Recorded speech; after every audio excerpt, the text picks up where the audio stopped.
Welcome back to Celebrity Radio. It's Alex Belfield talking to some of the country's biggest stars and some of my favourite people. And we've got one for you today. Matt Cardle, how are you? I'm great, thank you so much. Great to see you again, mate. It's lovely to see you. The last time we spoke was at that theatre over there at the Shaftesbury when you were in Memphis, which is probably still my favourite musical because it's a proper musical. And you were amazing in it. Congratulations. Thank you. You know, that was just one of those things. It came out of absolutely nowhere. And very much like X Factor, just one thing led, in a huge way to another, and it went so well for me. I couldn't have wished it to go any better than it did. It's opened so many doors, and I've made so many good friends, including Beverly, out of it. It's just like you say, it was such a good show. I challenge anyone to go and see that show and not feel it. I've seen a few shows now after doing that, and there's some will move you, some won't, but Memphis just, from the word go, it's just so poignant, so relevant. Just the tale of acceptance or lack thereof. Do you know what I mean? And tolerance and equality, and to have such an uplifting show with such a heavyweight message running through it that was portrayed so brilliantly. I mean, if it doesn't come back into the West End or at least a tour, or I think it might be on Broadway still, but if it doesn't come back over here, it's a crime. And Memphis Lives in Me is probably one of the greatest songs ever recorded in the West End or on Broadway. Yeah, I mean, when I was, through the show, I was watching it when I went to see it, when Beverly asked me if I'd go and see it, and I'm sat there and I'm watching Killian. I mean, all hail, that guy is absolutely incredible. And I'm waiting and the story's really, really pulling you along, and you can feel the tension building, you can feel the emotion building in the show. Up to that point, and then after he kisses Felicia on the TV show, and it all starts to crumble around him, and then he just left him on stage on his own, and then the piano comes in, and I was like, and turned to Nathan, he's like, this is it, this is where we were about to find our pinnacle of the show. This is where it is about to crescendo, and then to do it in the way that they do it with that high D at the end. I was just like, there wasn't a hair that wasn't standing up, even in places I didn't know I had hair. Do you know what I mean? I'm like, oh my fucking God. So yeah, it was just, and then I was like, well, I've seen it now, can I do it? And then to be able to be in that position every night, to be the one that was taking you over the wave, the crest was just a complete honour. And it also made you a credible actor as well, because it's not just a singing role, you've got to knock it out of the park. Last night I went to see Strictly Ballroom. I did too. Yeah, I saw it at a disadvantage though, because the lights were on and the speakers were working.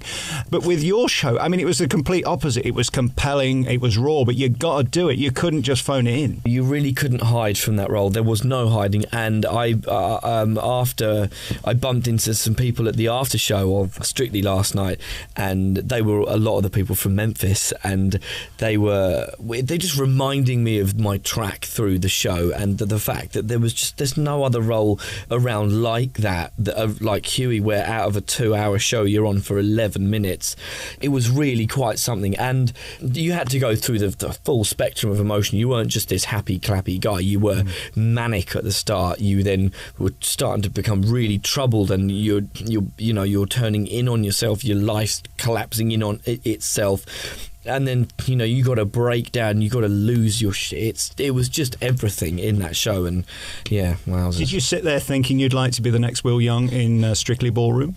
Do you know what? I actually auditioned for Strictly. Yeah, I did.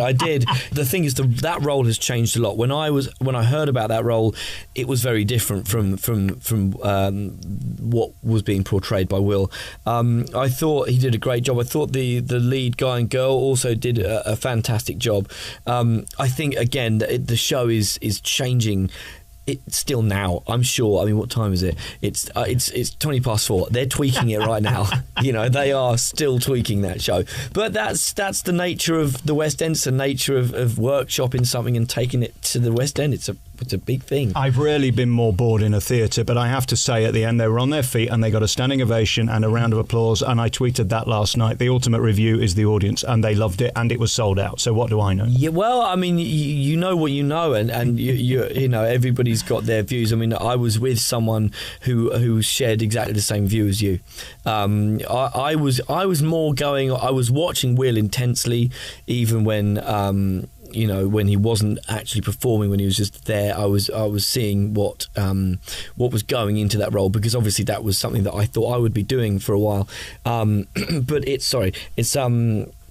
again, I couldn't help but just hear what the crowd were bubbling and fizzing and stuff. But you know, it will keep changing. Thank God you chose to bring out a new album and not be in that. That's all I can say. It is a great time to be alive, because let's face it, to be young, to be credible, to be relevant, to be good looking, to have a ton of fans who think you're delicious, and then to have an amazing talent and voice, doesn't get much better than that, really, does it? Well, yeah.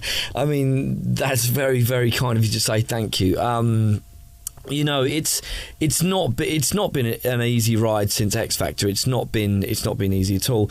But you know, I've found myself back signed to Sony Records, and after, you know, after leaving in such a public way, and then struggling, you know, so publicly with my addiction and whatnot, and then there was a point when I never thought I would make an album again, let alone with a label, let alone a major label, being Sony of all places. You know, it's for me, this is so much sweeter than winning the X Factor. I mean, I'll never take anything away from the fact that was, you know, a crest of a wave that year. And, you know, to have almost a third of the nation TVs tuned into it, and to get the vote every week, and you know, that was such a huge and special thing for me. But the record deal was part and parcel of the prize. I was just, whoever won that show was going to get that deal. It wasn't aimed at me, it was aimed at the winner. I just happened to win it.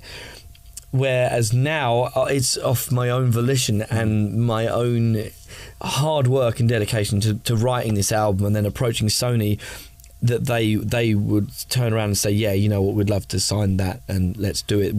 That's the sweetest thing so far. And you can't pull any favours at this point. You can't ask for sympathy, or you can't live off X Factor now. They've either signed you because they like you, or they're not going to sign you. There's no in between, is there? No, absolutely. That was what's made this just so special, because so much time has gone by. It's almost like that was just, for me, it's like, say that hasn't happened, I have written an album, and you know, having the name that I do have, whatever level that may be at, helped me to be able to get my foot in the door and go, well, he's got an album, well, okay, well, let's hear it. If it had been shit, they wouldn't have picked up. The fact of the matter is, it's not, you know. And if I can't write a great album after 3 years, I should really quit my day job and do something else. You know what I mean? So I'm over the moon. I'm absolutely over the moon. I listened to it all the way through, and you're so gifted and you're so natural at what you do. The album, yeah, they sent it to me. So thank you for that. Firstly, it's so wonderful in a sense that you haven't gone the way of sort of the automation as so many of these songs have, where we can't hear you and it's shrouded in everything. We've got that voice. We can hear Matt there first. Which I think is the most important. It sounds relevant to my generation. I think it also sounds relevant to people probably 15 years younger than me. That's a tough balance, isn't it, to find the right sound now, because markets, it has changed even since X Factor. It really has, and excuse me, that's a very good point you're making, and it's the one thing that I was missing.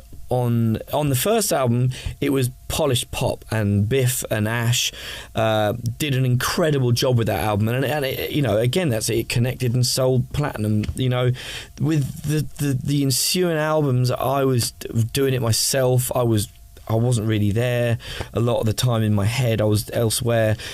But I was making this kind of throwback indie rock pop thing, which, you know, which my fan base, it did really well, but it wasn't relevant to the music at the time. I wasn't changing with the times. I was regressing with production, if I'm honest. Well, you were playing to the choir in a way, weren't you? Exactly, absolutely. No, I really, really was. I was.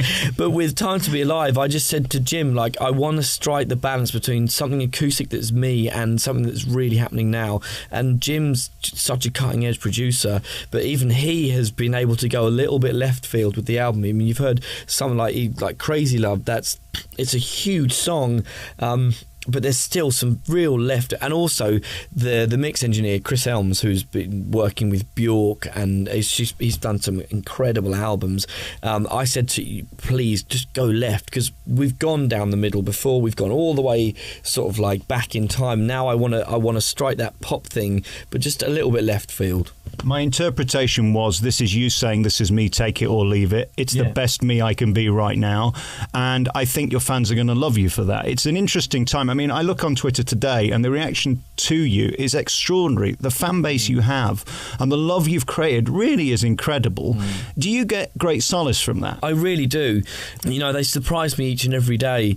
My phone, I swear the battery runs out quicker than normal because of the notifications. I should turn them off, but I don't want to turn them off because I can neglect social media. I'm not good at self-promotion, and I know those guys are there each and every day, you know, even just wishing me like, hey, hope you're all right today. I mean, it's fucking amazing, like, excuse me, but they really are just the most incredible, loyal, hardcore fans. I mean, they get me in trouble at times. They'll pick up on things that people say and do, and they'll go at them. Like they had this big thing with Sarah Cox once when she said something on the Buzzcocks. And look, I get you're going to poke fun at people. Like if you've been dropped by Simon Cowell, you're going to get the finger pointed at you, and so be it. I know, you know, I've got thick skin, sort of, you know. And then there was another one, and it was blessed. I love him to pieces. Graham Norton, he said something on his show, and it wasn't even harsh. I mean, I don't think he would say something horrible like that about an artist, but they took it in a funky way. And the next thing, after the next song, he was like, "I'm sorry, can Matt Cardle fans please stop tweeting, stop tweeting into the show? I didn't do anything wrong. Like, what is your problem?" Excuse me. And yeah, it was. You know, that's when I'm like, I want to be like, guys, I love you, but not Graham, not Sarah, not Graham. Like, if anyone's mean to me on Twitter, you go for your life, but just not these guys. Yeah, pick someone who's unimportant. Exactly. How are you? This is a question I asked you last time. I mean, as I sit staring at you now, you're looking great. You seem in an amazing frame of mind. Are you well? Yeah, I am.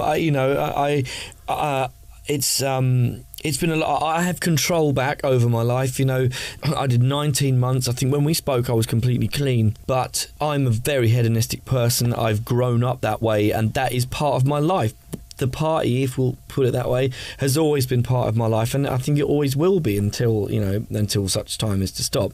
So I didn't consider complete abstinence as control. I see that like, you're not allowed the ball, you don't play with it anymore. We're going to go and kick it around there. You can sit on the subs bench and twiddle your thumbs. So I needed control. I wanted to feel in control again. So I picked up drinking again and whatnot. I mean, benzos, Valium, prescription drugs is just a fucking absolute no-go for me at all. You know, that's an absolute, you know, if that ever happens, there's places I can go to talk to people about it, and I will do that if so. I want control. I have control. I'm happy. And you know what? The most important thing is that I'm happy with this. And I'm proud of that. And like, you know, even a couple of some of the latter albums, you know, The Fire and Porcelain, bar the thing that I did with Mel C, that was just a genius song that she was involved in, and I'm, you know, so proud of that. I would never for a millisecond take anything away from Loving You or any of that thing.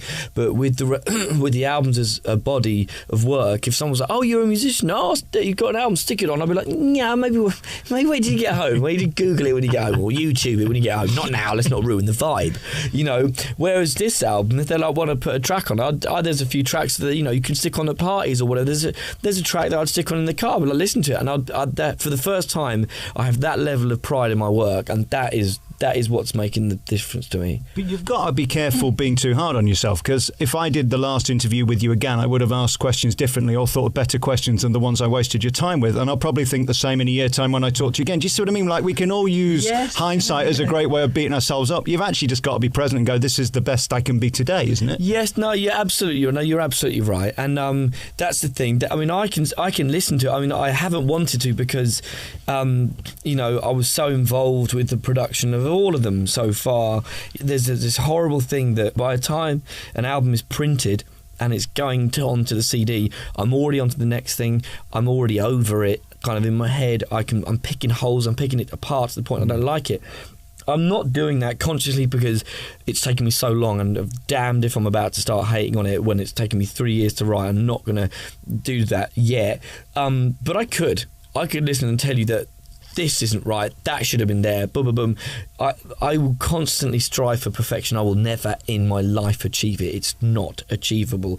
But if you constantly strive for it, you'll constantly improve, and that's the only way to continue as an artist, I think. But I guess the only way of stop becoming insane is by putting a stop point and saying, right, okay, even if I think tomorrow I'm going to make a tweak here, you've got to leave it somewhere. Absolutely, yeah. And going insane is a good way of putting it. Like there are songs on there that we've had to just let go of, and you can tweak it until it sounds like utter crap. I would happily sit there and sing it all again. But again, I've spoke to artists who have told me that sometimes the first recording is the best because you can take out the thing that was magic the second time, and that's lost. So again, who are you to judge you? It's such a good point. It's such a good point. No, it really is. And it's so true. That is 9 times out of 10 you use the demo vocal 9 times because you've got that magic and you try and recreate it. We've done it with so many songs on here. We have a song on here called Blind Faith, and there was something about the verse, as there was about most of the other things, the vocals. There's something about the way I sang it for the first time. I wasn't thinking about it. I was relaxed. But stupidly, it was in the first ever writing session. It was at the very end of the day, and Jim was like, "Oh, don't even bother with the headphones. Just here's the mic," and you can hear Jim and Mima dancing around in the background and going, "Whoop, yeah, love that bit." And I'm just, "It's kind of perfect," and it's so vibey. But we tried to give it to someone to remix. So we can't use this vocal. Have you heard the noise in the background? So we had to go through this special kind of sonic forensics machine and just take out stomps and Mima going, "Yeah, that's good," and woo, and click in and stuff. It's just so we could use it and cut it up so hard to use it because we had to use that vocal. It's weird. It seems to me you're the type of guy. There was a line in Taboo I remember Boy George wrote once about, "On a clear day I can see myself for a mile." You seem like that guy that's constantly looking down on yourself, and I guess with as you talked about it, the abstinence of indulgence, can you see yourself when you're going down a cul-de-sac that you need to return and get back on the highway? Yeah, I can, but I mean, and I like I mentioned earlier, there's places I know, there's people I know to go and speak to, and all this. I give out some of the best advice as you do too. You know you do. Do you take it? No, you don't. Do you know what I mean? I sit there thinking, Jesus, I should just put my number up on the internet. If you want to help, call me. Great if I could be me. Do you know what I mean? If I could just tell myself, if I could just take my own advice sometimes, I think I would be golden. But I won't. I know where to go. Will I go there? I don't know. Will I step down the wrong roads? Yes, I will. Am I okay today? Yes, I am. Will I be okay tomorrow? I don't know. But yeah, it's one of those things. It's been so up and down, and this is what Ricky Gervais said through the medium of Tim and from The Office. Life is a series of peaks and troughs, and you don't know you're in the bottom of a dip until you're coming up, and you don't know you're at the end of the peak until you're coming back down again. It just, everything happens. By the time you've seen a wave, it's gone. It's really weird. It's like trying to keep up with the music industry. Right. You're like, oh, here comes electropop. No, fuck, electropop's gone, darling. You saw it, you heard it. It's already napped off onto the beach. You've got to try and swim and just it's that, and that's what kind of enjoying life is like. It's like just take a moment, look around, and that's what I'm trying to do with this at the moment. The position I'm in with Sony, with the album, with you sat here next to me asking me questions about something that I'm proud of for the first time. Unless we forget, just because you're in show business doesn't entitle you to have a perfect life. No, absolutely not. No, far from it. We're still real. No, exactly. I think exactly. And like I've said a few times, I don't think I know that behind there's a lot of darkness behind art. You think about you could be a poet, a screenwriter, an actor, a singer, a songwriter, a painter.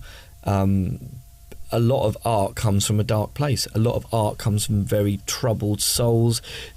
And ironic, often the best art as well. Well, exactly. And I in some weird twisted way, I'm really glad that my trouble, or some serious trouble has been had, to produce the art that I have produced here, rather than trying to rehash something that has happened to me and do an album because that's just what I should be doing. No, something really happened to me, and something really dark has came into my life, and it's all there in an uplifting way. Well, for what it's worth, I think you're one of the most talented people I've ever met, and I think you're tremendous. But then again, lest we forget, I was the guy who was stood there with the standing ovation last night wondering why everybody else thought it was marvellous. So my judgment really, I disregard. No, I just look, that's really so lovely of you to say. Thank you very much. Your fans have been sending my phone off the hook. It is ridiculous how popular we are, and we thank you. We're not going to get round to them all, but they've got many, many questions. Regarding the tour, just talk about that. People want to know where you're going. Are you going to do a huge tour? Are you going to be coming to everybody's town? We will be trying to. The bigger the tour, the more it will be a city-based thing. Hopefully, we would. I want to push this album as far and as wide as I possibly can.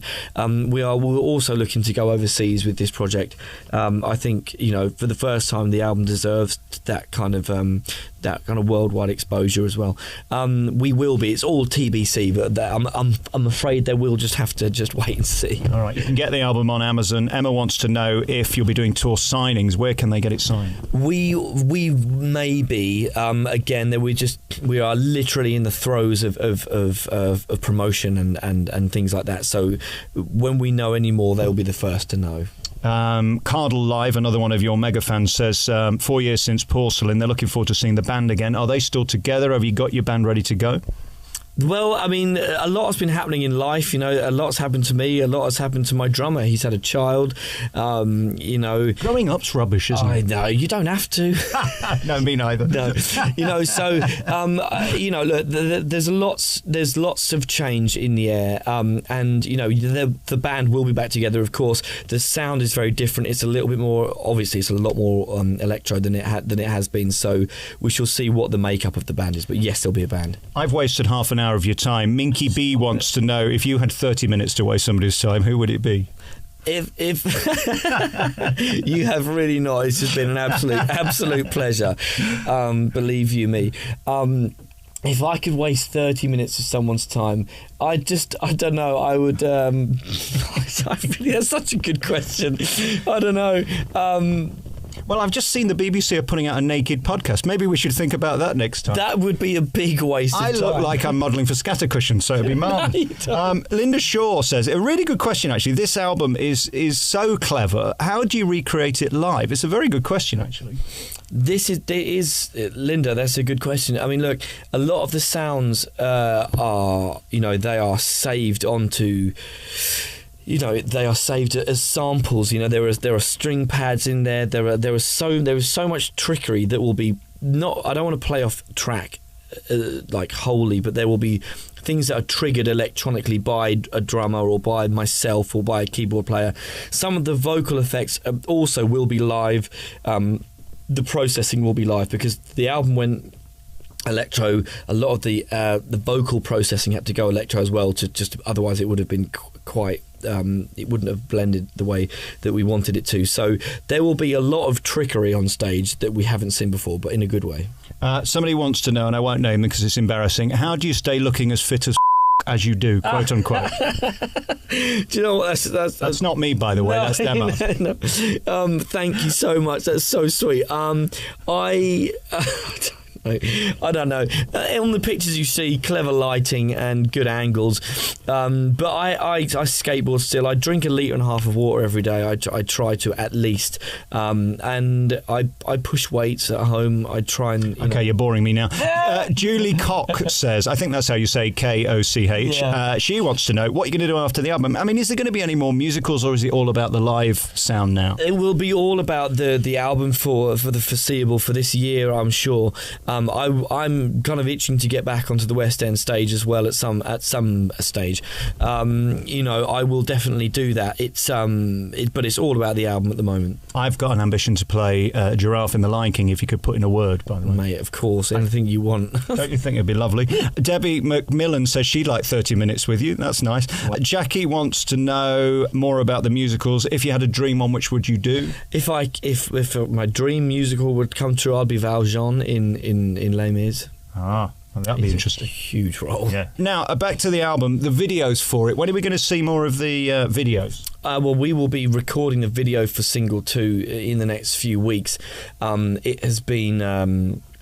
you know, it's always a bit awkward for me, the video side of things. I'm not the best at that side of it, but we will see lots more. More on the deluxe album. Are there tracks that we haven't heard? Yes, there are tracks you haven't heard. There are some tracks that you have missed off this album that you have loved but haven't heard yet. There will be lots to come. Wendy says she's got lots of questions for you, but she'll keep them private. Have a great time. Thank you so much for the music. Is that what's most life-affirming, is the fact that people still care? Because in this business, any of us can have one hit. To get the second is difficult. To be here some 10 years later still at it, I mean, you could be the guy still doing the clubs, and that's fine too. Yeah, but no, you're sat here with this beautiful new album, and it's yours. Yeah, you know, you're 1,000,000,000% right. I mean, that I have to remember that, you know, that I am here talking to you. They are asking these questions. They are, you know, still interested and still waiting for it. It's so humbling. And after I came off the show and I left Sony, if you'd asked me what I'd be doing in 8 years' time, I wouldn't have wanted to know. I wouldn't have wanted to answer you honestly. I would have been like, I dread to think. If I'm honest, you know, because it would be so difficult to go back to my old ways after that. But I'm not, and it feels like I'm on the way upward again, and that's all I can hope for. Biggest insult of the interview. I have to tell you, before Memphis, I didn't really know anything about you and cared even less, but seeing you in that just proved what a huge mega talent you are. Congratulations on everything. This new album is wonderful. Thank you. Good luck. It's out now, available on Amazon. Thank you for your time. Pleasure. Thank you so much. Thank you.